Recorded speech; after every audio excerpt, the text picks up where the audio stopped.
استغفر الله. أعوذ بالله من الشيطان الرجيم. بسم الله الرحمن الرحيم. اللهم صل على سيدنا محمد وعلى آله وصحبه وسلم تسليما. Baringalu mbalu kontona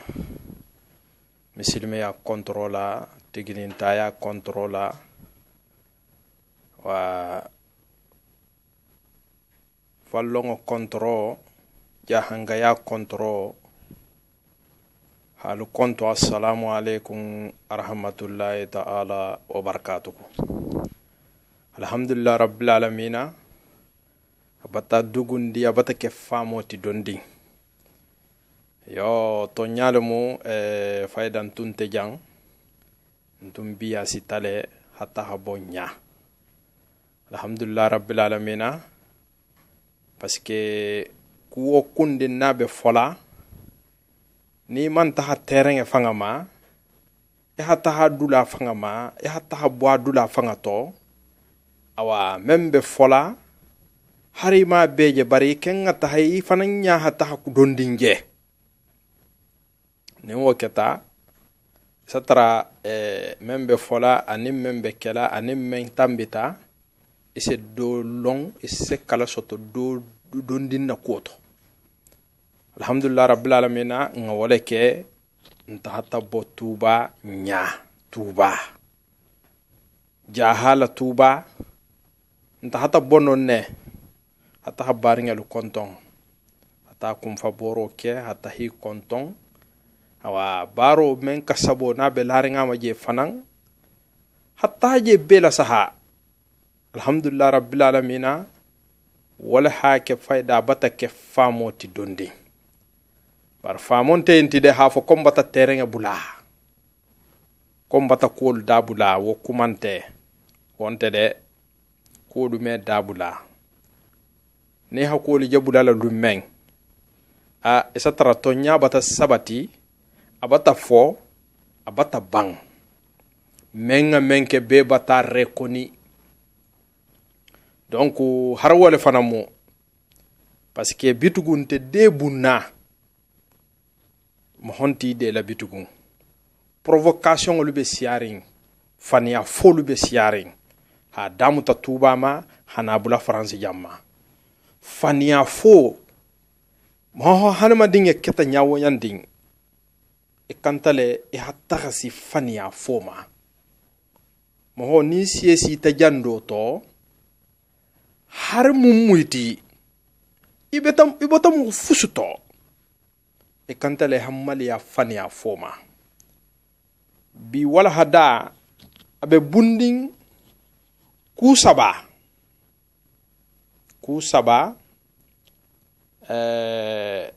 awa wala mu e comme tuba nyama la filikulu ou bien nyama ko ku membe mutaringe ben kanto lube kuma menu la tuba nyama filikoto nyamo men nabe tuba ante jawo jandi lagine kolla bi fusu nabe fola nyama la filikoto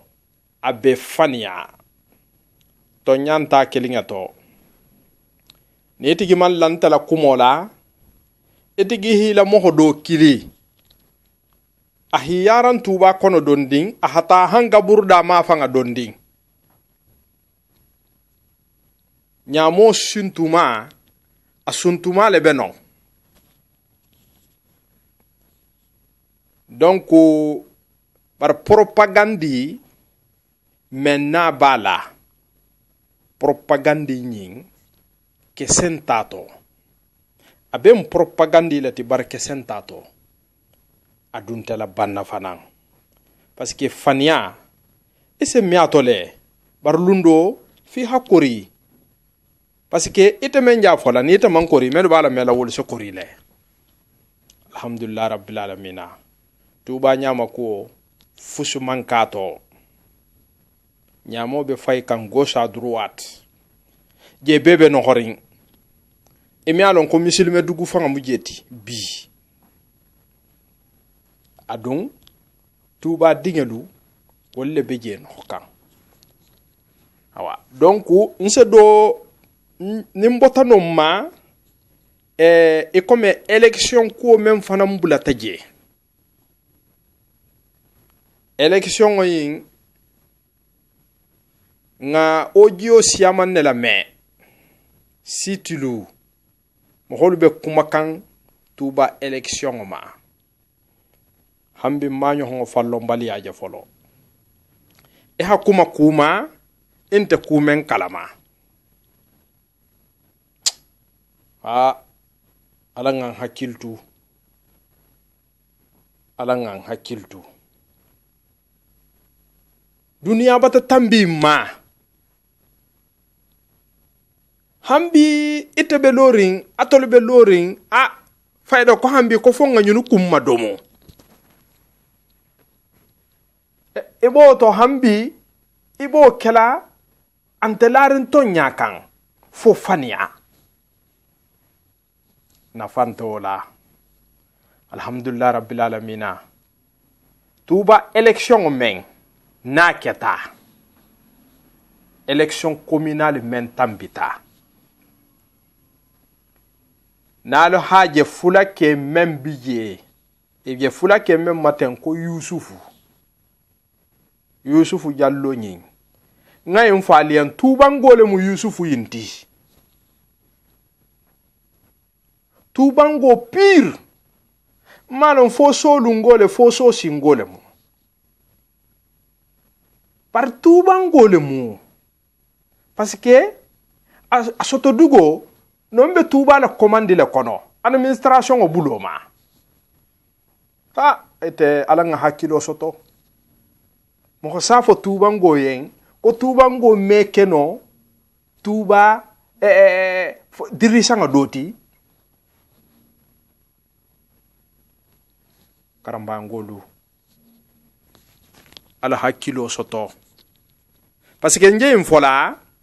nte mfola ha fo ko mo ko talla kude nje mfola atolu menu je france ma fanga ja parce que atolu nte terrain ma atolu nta kala mo men tambita je élection aussi ta be halon ne tuba ning élection o keta parti même be pouvoir la be halon ne ko le se tambi kenen kabirin se huture tilo hata habula la sana konte tilo la bare ni haje alpha konde tilo alpha konde la parti man tambi tuba nyinang mo kutalla fotun tede hafo ko tuba dingel le man voter fania de mu y voter tale y botale massivement hata voter barne haje RPZ man tambi mo kutante de karamba yango ndolu nomu itolle nomu yusufu yin karanta le hala karanga bang aha marabu long aha français long yin bata ke tuba commandangati samuhang ni ha be calculer nyohonna aha me nyohon ke tuba commandant nyala nin don telarin o kambari man lala nin fense no bola wala tuba ngo be ha yusufu yin malonne yusufu yin ngala tanga mu me beke iya konkoka aba mu mori balati jontigol le fanamu fula horo lelumu abe tuba kalama betege hala dindinya beke iya konkokan hajigi tuba hataha gawali ngala dindinya beke nonne hala sana kontetilo I hakeje sous-préfet bila kuntoti ameta le sous-préfet ya la tuba betege bari a tuba ngolu bunya betege fanan a hay bunya betege ba administration la wahati men a tuba ngolu bunya bari kabren démocratie dunta beni la parti le mo donc yusufu nyinu tumbe peyi peleto peyi pentije bitugun fayde bata boto ibe UFDG le fula kela selu dalen na parti bon selu dalen na parti ani si idi ala parti ani Alpha Condé la parti nyim parti nyim fayda parti sabo ne bes fengerin tuba kolla election ha wahato sie election wahato la sie karamangolu kinte mo hokuta sugandila ko fo mbemba drame tigidan kembemba be halo na tigidan kembemba a harolu men jouer tuba problème kono be holon be bo kalama a tarta ko beto hanjani roketa moholu fahata jani roketa karambangolu ki mammo ho sugandi ki mammo ho je ki tolise mello ko foti gidan kembemba nene mala e kolu kulonde na ha e kolu kem mame na ha français karan nene mame donc e se karan na le lo degere sufa otoba fo même mankaran wo mukilinti afula nyoho isemo hole nyinin kunte dendi menna dugo kono etc. au moins adante dugu kono problème kono ni haja mba folan ko akaramba ngo lelu ha RPG la échoué e hatigiran kembe mba imposé le coûte que coûte ko fo wala ha gagné Touba communal la e RPG kilinamo UFR bidje UFDG bidje donc ni wolu man son wala candidature yama atolu menu la feta wo halo pourquoi aluba forcer la alme hakili soto parce que har kafiroli ya jannamo tibaboli ya jang billahi wallahi muhammad be ma diari ni hanati isala ko jagandi le folo janni balalo la jama'ato ko ha vote ay kafiro na la kafiriya fi hala ko be jagandi hadamu tala dindinya kono hata habula habe tembo mento ahamun nemmunke isa kafinyo holto nyininka isa awulol to nyininka isa école to nyininka isa collège lu nyininka isa lycée lu nyininka isa université nyininka ni sitale mbeto donc wo kola isa siginyo holu fana nyininka ni wo botaje akafinyo holu parti mo holu ibe sa Kenya la saha est-ce que nyin valeri hakan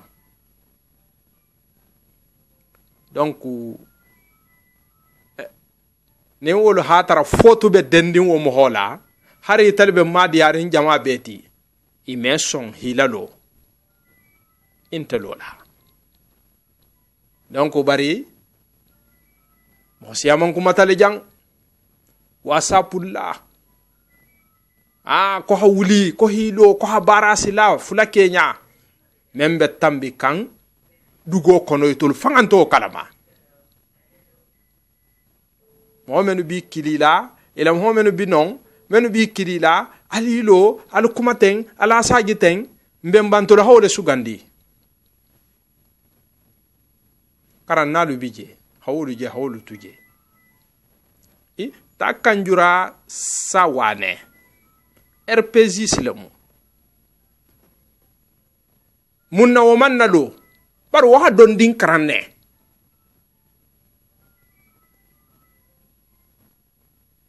bai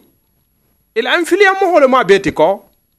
iseme influence no il fita wala hasigi tuba ku fonge yala meri yala bar bai fula kenyinto kono fula ke mbata karambaya ngolong abata karambaya ngaya long wala hake ani miake no a meso ila fusuma ase somema foni na ta tonyati e hala donc wala hake election bena la kela abena la sila rpg mo ho wolle dolu fanga hi ban vote la tigi dan kemben baye kinte vote la parce que ana mankan yelo babulola atala hadolu jani hilo ani lu jani la lu halolu jani aba betole parce que ni tarta réunion kono e tarta stratégie kono hari man ta action ke bari iba kono le sananga balbe mutalale donc wala hakem holu manson voter la tigidan kemben bayen e halayin ngole kan donc e wala hake fulake tambita fulake la tambo karama mugolu hilo a ko tuba mu me be ko fayda kinte fulake ku anyo hon fani akumo hambi maje folo ça fait ku kilin wala hake gawali préfet ko ako ko ku kilin na hala fili ako itolle dindinya kono i hakeba menu je kebalu be megen kan kebalu batasi keba yala ako ulusi ma borle fani afoma ako bar ko tuba akaman dulaje fani ya se foja menna hatuba si ako tuba kemo holu fa ako keba dolu fanga bije wolle fanga be silanding wolle fanga be hanyirin tonya fani afola wato be propaganda nyinamu kibe ja wo janding ko fi hilo non kunyala ibe ja wo janding ko fi ha influence la dunno ibe mun katakan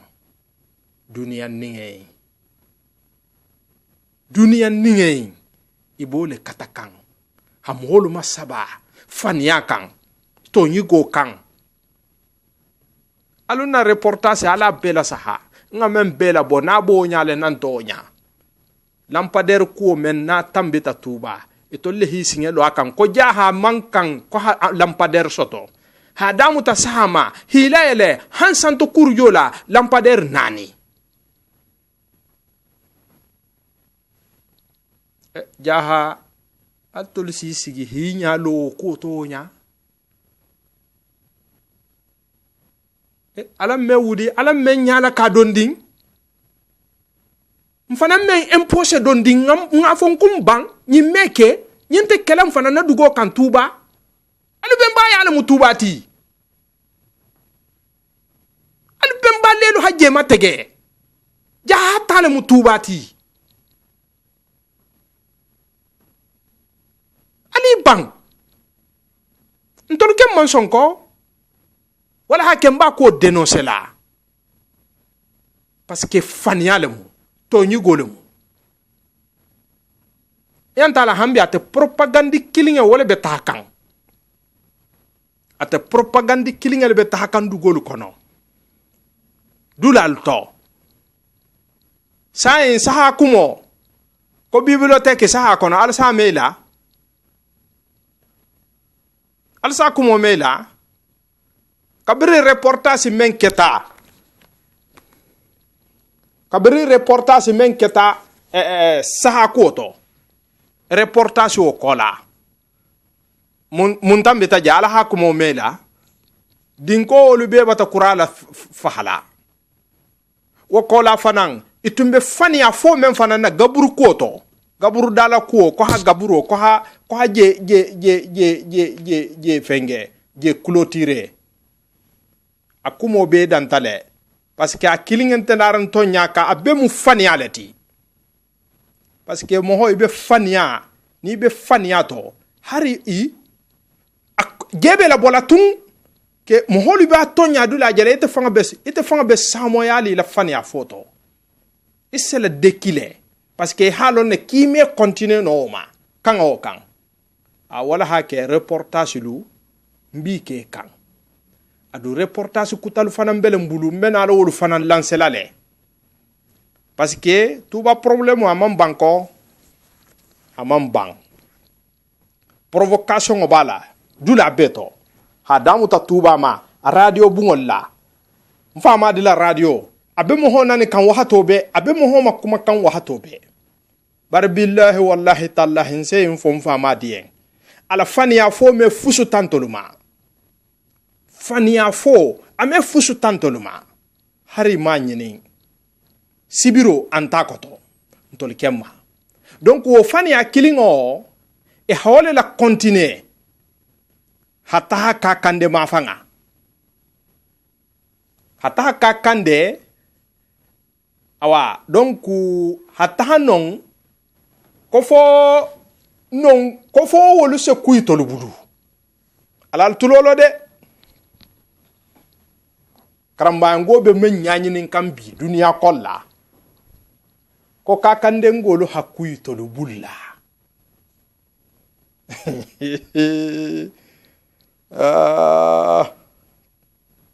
ko fo wolu se kuy bulu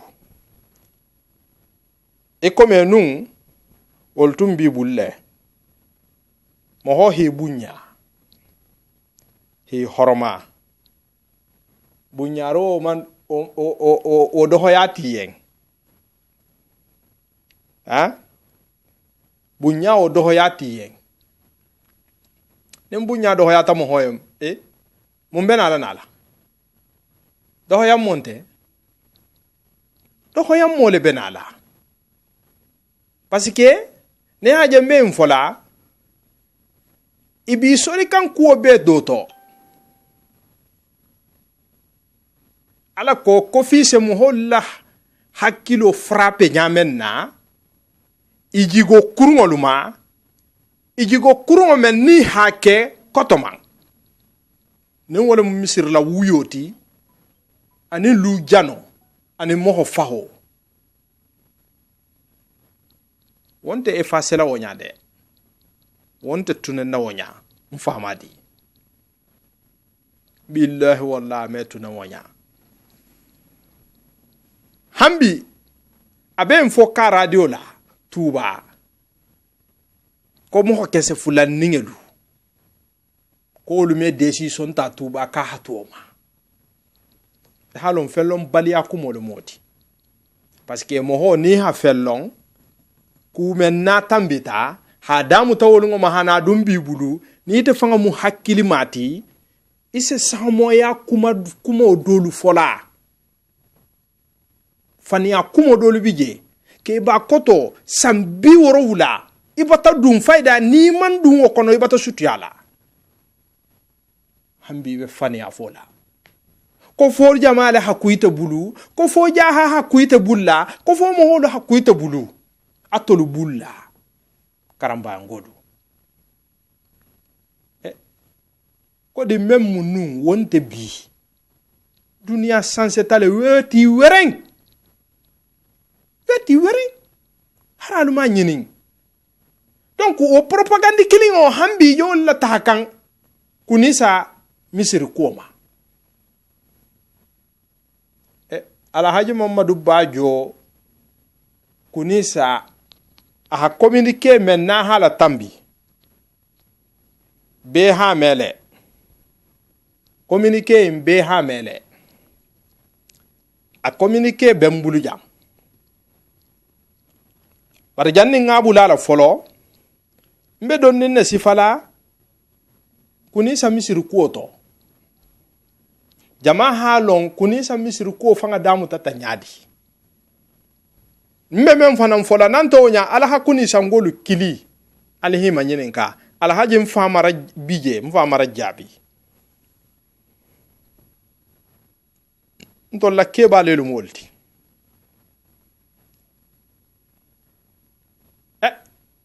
wosangale mar misir dala ka borin kolala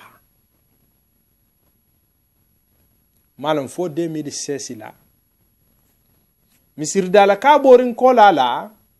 wala kola fo 2016 fama fanga fo 2017 damuto da bankungolu fananga duwa kulama ya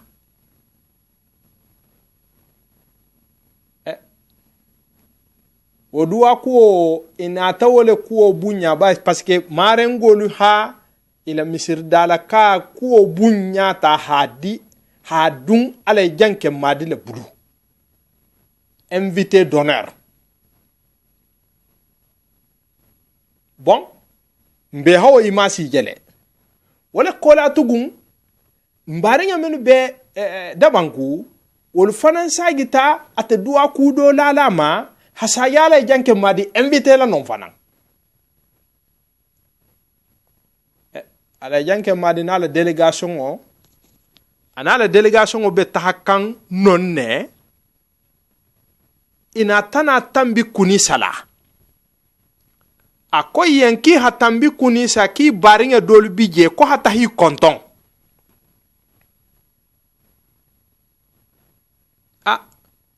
wolungo kuni sangolu fanga malon ko ala janke madi se si kuni sa ala janke manna la délégation olu ben atana tahabitugun idun ta kuni sa idun ninge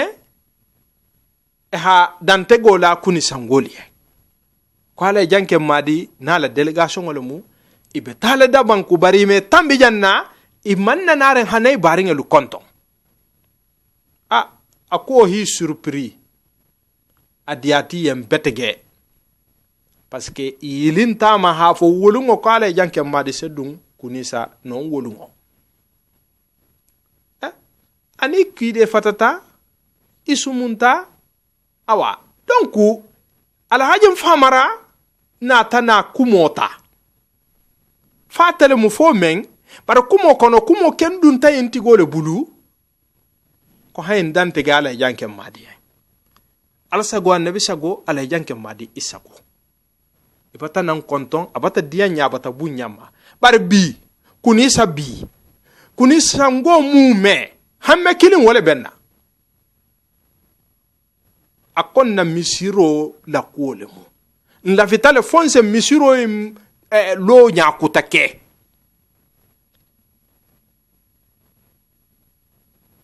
mbati tarawo duwala hande ma wo duwala fo altala mense sabu nyuma bulamma kuni sa misiro yin na koto bari ngala alal tulolo de wolungo ala mfamara bije ala mfamara dohoke ibe memma ko dide parce que atele mukramba ngol la marionnette di atele be lorinje karamba ngolu sembente akola munna kata toholata karamba ngolella munna awa donc kata karanta karamba ngolelu bulla munna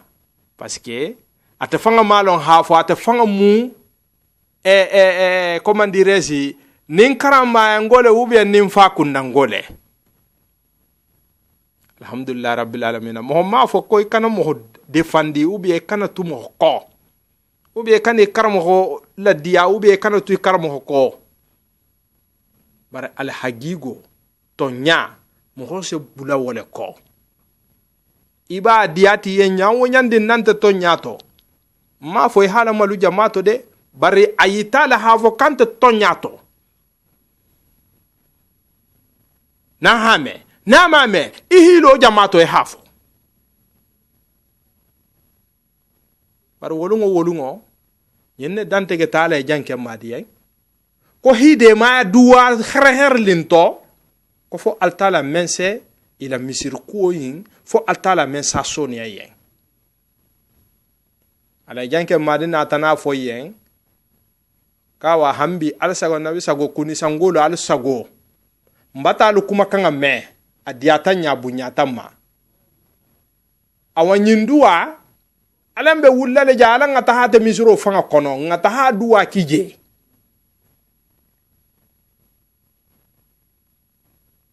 olungo ina tana wuli ita hata kan kuni sa misiro in kono hata fatia woro wulata misiro in kono fo altala mense sabu nyuma di kuni sangoluma misiro in nakoto wala ke wolungo nimbi tema alema madu tahatale ja ayima si fanam bembulu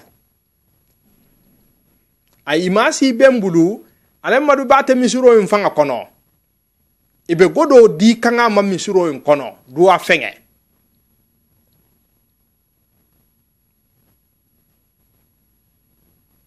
ale man natana foyen e qur'ani ya duwala akoyen kon fana hambi mfana be karfaring bari mbatal tara misiro in nakoma na kuwa wulita luwolun alhan nkili alhan na longa akola nin ala sonta sabu nyuma sebula kuni sangoluma misiro na koto barna no sita lumeng al sen na long a kembe mutakuti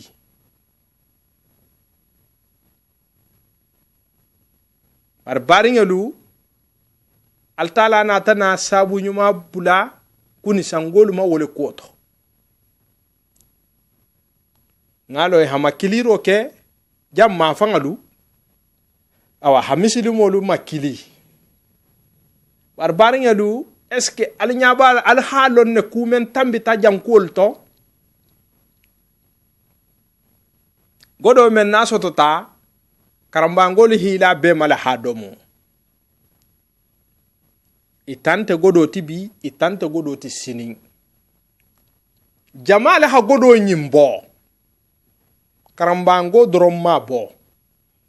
karambango lutartato munna etolo halon ibe propagande lela imasi burule to koto menji kun misir la wuya koto ko fo se effacer ma inte fusu nyanyi na dunia te goina fo wo kola ila intérêt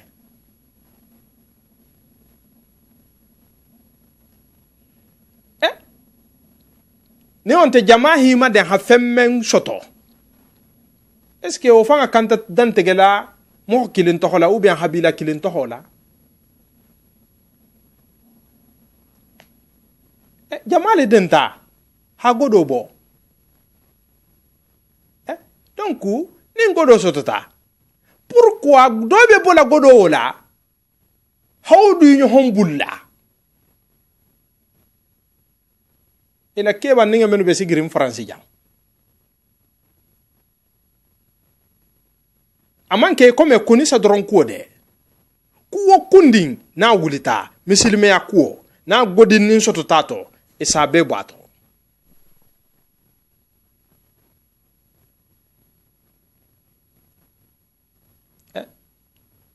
koni sa godo wala soto koni sangolu na tana nyinne lohola bar janni ba lohola la e had kila kituba ko ta hala si jaha fa kunda ma hala si tuban goluma hala si kramba goluma bar menta hata dide nyinne tahata dide jabi nyinne ala famara doho ke nyinne tahata tuba ala tawo tuba a ke comme kuni sangolu hala wuli de spécial ko hata hayin ko ta ko hala anyala karamangolu koto karamangolu fana nga tawo nyale ha ko la dembende yey to hola awa ha ke comme kuni sa misru ko en fanga aje dendin karamanga yale la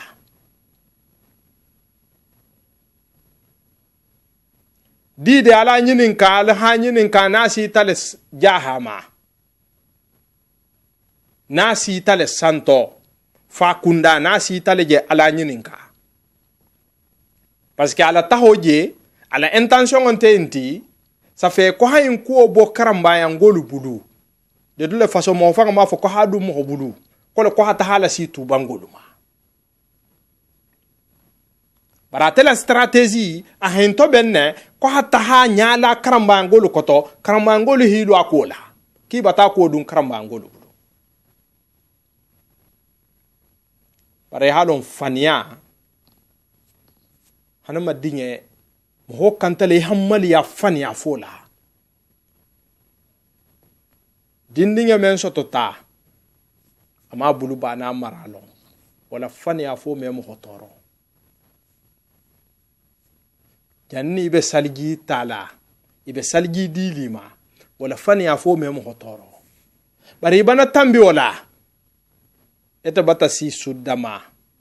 ibata musota ibati dinge soto edingo bata ta din soto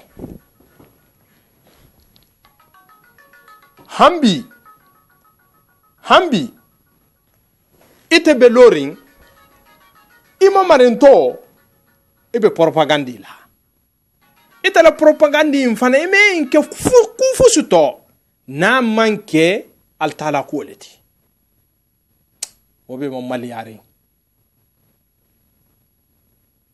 e ko nyoho nyanki hilo in kola ki janga sila le soto sila men na seno ka kande récupérer la ibudutugu ni haja karambangolu hi ko hataha kunisa kukutanta de kola ko fise hadamu ta kudisa masila hataha bula ka kande toma mumebe ko fise wolu récupérer nyamenna akungole jendi hanata hilo hafania bafo kito lubata miliari kilin ta ko hadi misirulo laluma ko hadi kuni sangolu maki hayila misirulo ala faranga miliari kilin ça fait 100 000 euros how fania tege hala imimira ima hafo ko ça fait dunia bata kuni nyima fisi kame ko kunisa misiru koyi altala bata barakala into ko parce que ko munna kitolu koni misiru kumel na lati bulu misiru men na ko bunya lati bulu kitolu kisi lolo kola ko hawo ko ke on batalu je bar misiru melo fania la de misiru melo dakalo la de misiru melo propagandi la misiro se lo kesole kan godo har mem manke kala bante ya kolti godo habo ha godo ma kala bante ya misiro melo kande ne wonte misiro ne milliard kilin soto tam misiro men loto halong financement baro moti barato li hilo majana be tema kitolu ko karambangolu ko milliard kili mohamenu ning million bi sabo million bi na no tahata million tanga million lulo million mohang ibehi tabuli kunne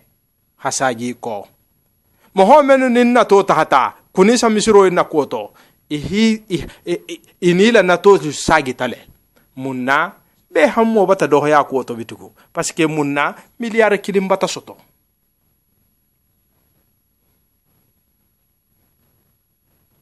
walu katala hamu holla milliard kilinga ala hala bo same mala ha dubudu hila misiro lo fania me misirolo de propagande me misirolo albe godo la bolale ala ha dubulu na tartalu kuma kanga balunya la kuti par mo homen kuma kanga banya la kuti o me fania ba tege wonya hala karamba ngolu ko milliard kili kela aresrement nga fele jang ala aresrement alay Mamadou Bajo ako ko karamba ngolu ko ki bata milliard kilin sara par ki tol mango di jede 20 euros anim malon fo million jalu faranga million jalu kesu kono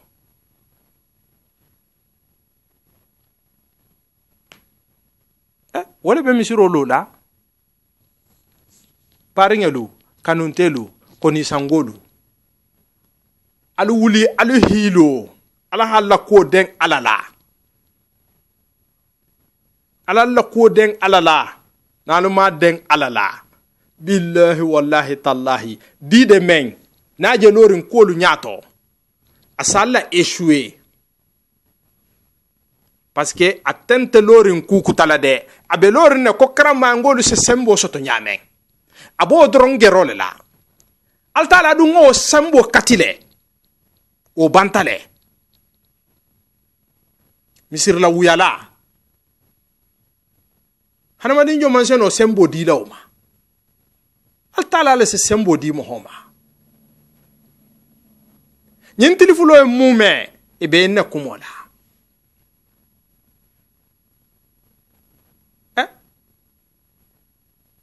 komeno ha komisir ko koni menga misir ko bunya duibulu ki silo wolela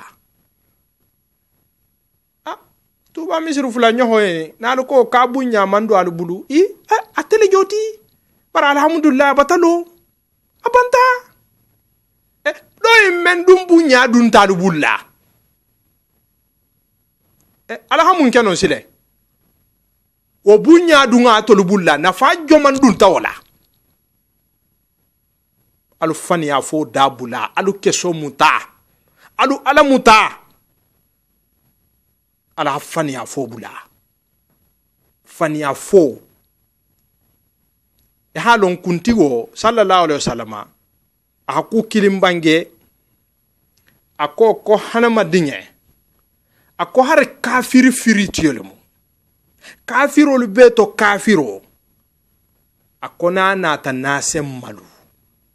anata alla jamato barasem malu kona sem malu billahi wallahi kala ha a integrer alla jamato kafiro nasem malu ako bari misilimo albelare membela misilime ala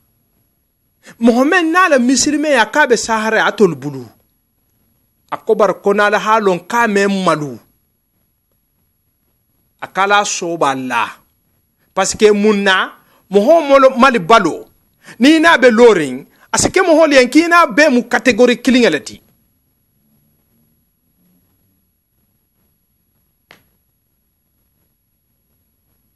kalu be category killing parce que mohol batata la mal balia lonko akudo nin takun mo faho do nin takun lu jano do nin takun misir la wuyo wo do nin takun o be janga kele comme atamon fusuke alala aman ku ke mohola mal balia le moti o mal balia mo sufa wolu ni te mense malu ita ho tay ho bulila kuto ila malu kuto billahi wallahi tallahi inin kuma jigolem parce que munna amal bali ya sufao antana ala kisilama fa hakele donc mohoni mohom malula hakuto dum mohom menna kuma kanga julo bala inin wo hakuto dum inin wo man kuto dum fu falandang ni mi ke ku fanan wande mo ku talube godi men sarala na tambe tabudu asadu tuba misir ba following mello tatuba mbe halon ne o tambe ta nyame meno tata misir do fula nyo hola wuya wol dolu na lu fututa tuba misir ba following godo leto ala herba goro sture ala godo ñunu dolu na fututa wala to dolu hi dingal la na france jang tuba misir folo ñin godole to dolu ha pani bu ngol lo tuba mi tuba misir ba folo ne to abe karamba nga nseno nga be to ho madam fanan parce que mba be kalamale barin senana bema ni altala na la kila sonta den ta to ko ndun tende la provocation o provocation se riposte provocation ou provocation, il se riposte. jahanta tula faniyanta ma dembe la mo din kilinga en bituku kena bole kan donc kuni sa misiri ko e ha bafuye kuni sangolu bulle bar hakkili ma wole sa fahamo mo holo halon jaha halon ko jahala nyantaho billahi wallahi tallahi mbatankale altala la ilaha illa huwa amandi karamba ngoye jaha se nyato soto jam wo janding dunia banku soyna billahi wallahi tallahi karamba ngo sa bafuye bar alumi alonno alumi afahamuno fo menu hilong wala halong hafo ijigo momenti par menu milong e comme nakakande ngolu e comme ate kunisango indolu wolu milong donc wolu fe ne wolu ko ka ko ne wo ko tata dum ibulla karama ngolu bulu abo lien non ki bi si ko kelale ala lon karamba ngonto moti donc mbe ate fongoyin kuma kanga yin feleja mbabu lalala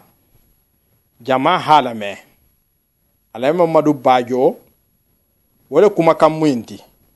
mbabu lalala ala halame ala halon hafo fania fo men nabe mutarin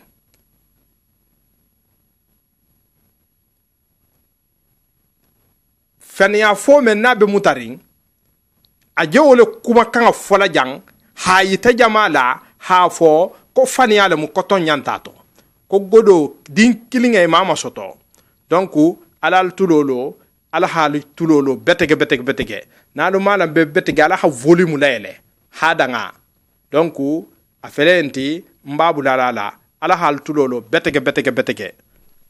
fanan non donc intelligenti. Assalamu alaikum.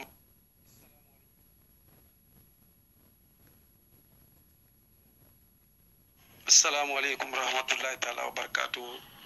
Tuba kuni sa jami'an lo jamal mbal kontonna tandin na mu alayma madu bajo je kuni sala ten jami'on dala ni alfalu p jambe fari gunduma beja malamini beja groupe b ala khalifo beja mamad jawne bon men janna yele siti kambi kumol be sharing kakande konola mo dimanche lo terto mo coordinateur ti modérateur ti jami'on ko in contrôle be screen table la nin kesi mais dantego dole lata ko fondation bata kunisangulu mage 100,000 euro la euro wa keme jangudo milliard kili bon fayda kunun tenenga han talato kakandi kono mol be makili la be mol bi kalila kogodo dun talembulu euro wa keme ha jamal long godo mandum bulu la de nga togole me comme njafo la nyame alfa nga togole me ko fondation ko 100,000 euro ki bato di kunisama mulo malla godo kande groupe woto wol wonta bulo lata euro menka euro desi mugan dolle na tadan tigoti mal fo million fula ila enveloppe ka euro 20 euro be je bulo lato kenkan tibabu gudu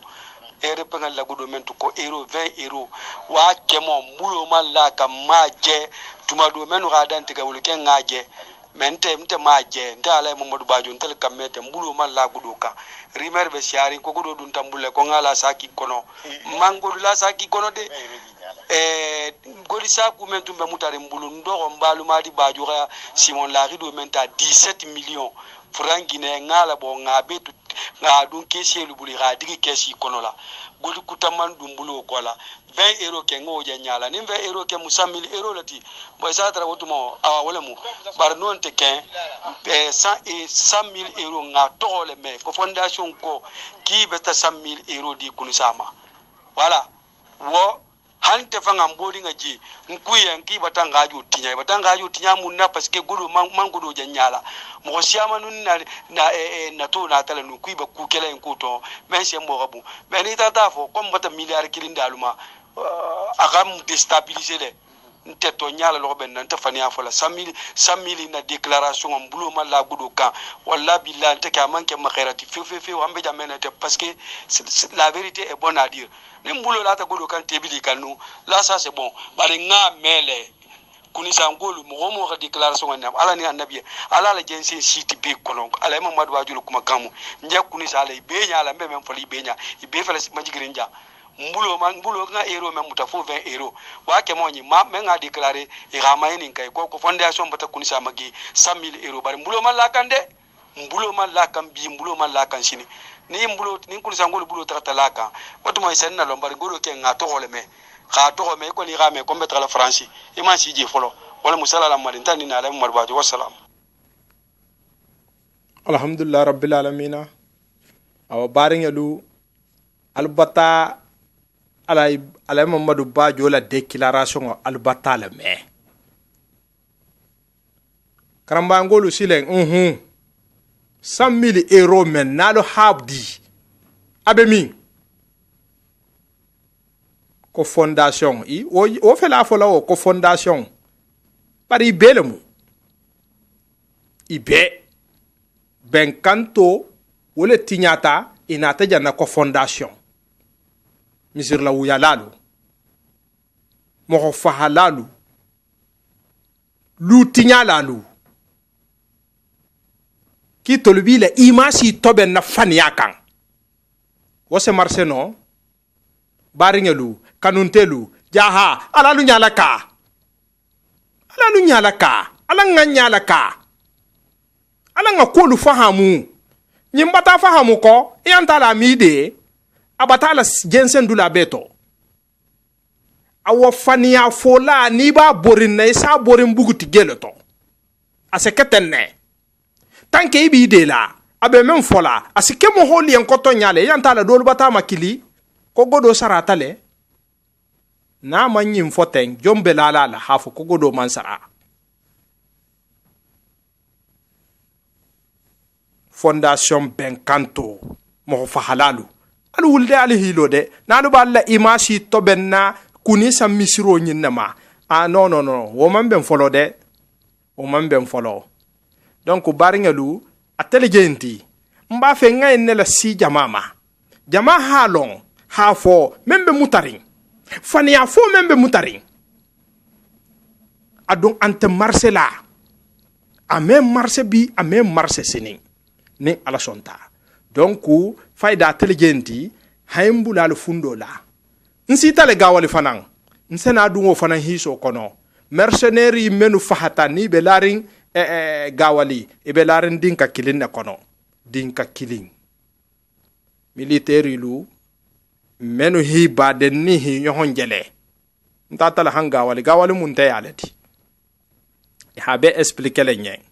ina ha me ki ha fure jong ou bien ha asenia ringela si altalama abe mo holle bulu men ho nyalo donc baringelu nsena dunga ko kono men tambi taje